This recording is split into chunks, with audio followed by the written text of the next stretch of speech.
3 straight days of tornado-producing storms, a risk level that may already be underestimated on the official maps, and a May weather pattern that looks like it completely forgot what month it is. Yeah, this is not normal. We're talking about a setup that hasn't shown up like this in over 20 years, and here's the wild part. All of it traces back to the same culprit, a jet stream that is acting like it's still stuck in late March. And when the atmosphere gets confused like that, things get messy. Right now, independent models, especially the high-resolution ones, are already flashing higher-end risk signals over places like Birmingham, Tuscaloosa, and central Mississippi. In fact, they're running a full level above what the official outlook is showing this morning. That gap? That's the kind of detail that makes forecasters sit up a little straighter and maybe grab an extra cup of coffee.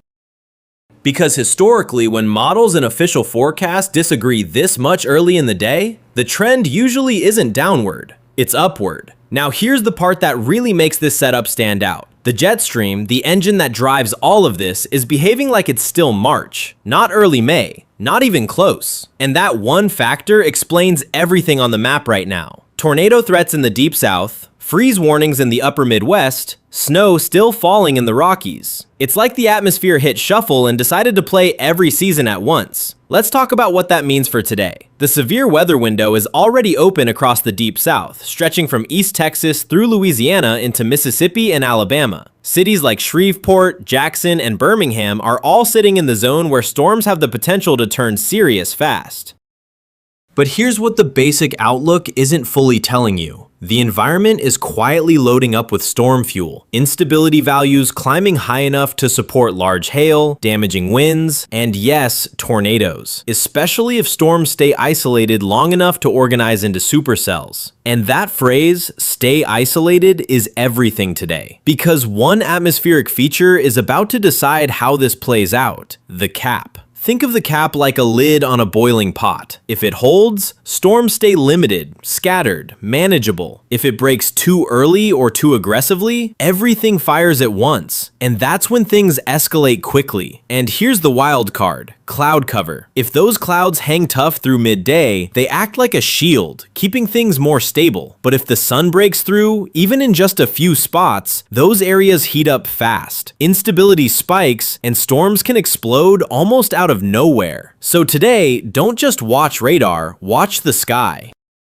Because the first place that clears out, that's where the first serious storms will likely fire. Timing-wise, we're looking at initiation between mid-afternoon and early evening, with the threat continuing overnight. And yes, overnight, which is when storms tend to get a lot more dangerous, simply because people are asleep and reaction time drops to zero. Jackson, Birmingham, Tuscaloosa, this is not your average check the radar later kind of day. This is a have your plan ready before lunch kind of day. And here's something that's flying under the radar. Many of these areas haven't had a major severe event yet this season. The action stayed bottled up farther north earlier this spring. So now, you've got a primed atmosphere and a population that hasn't had to think about tornadoes in a while. That's not a great combination. Meanwhile, while the South deals with tornado potential, the rest of the country is basically running its own weather chaos side quests. The Rockies?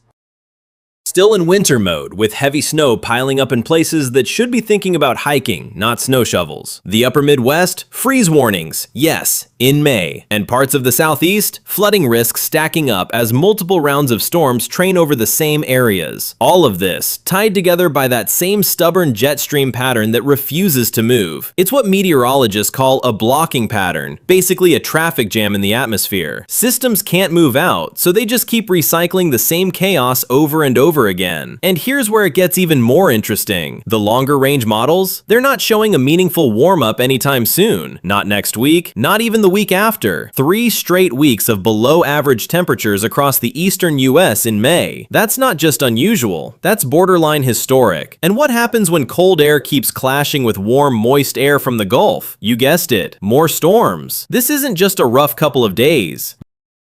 This is a pattern. So here's the bottom line. 3 days, multiple rounds of storms, a jet stream that's completely out of season, and a setup that can escalate quickly if just a few pieces fall into place. Stay alert, keep your notifications on, and maybe, just maybe, don't trust a quiet sky today, because in setups like this, quiet doesn't last.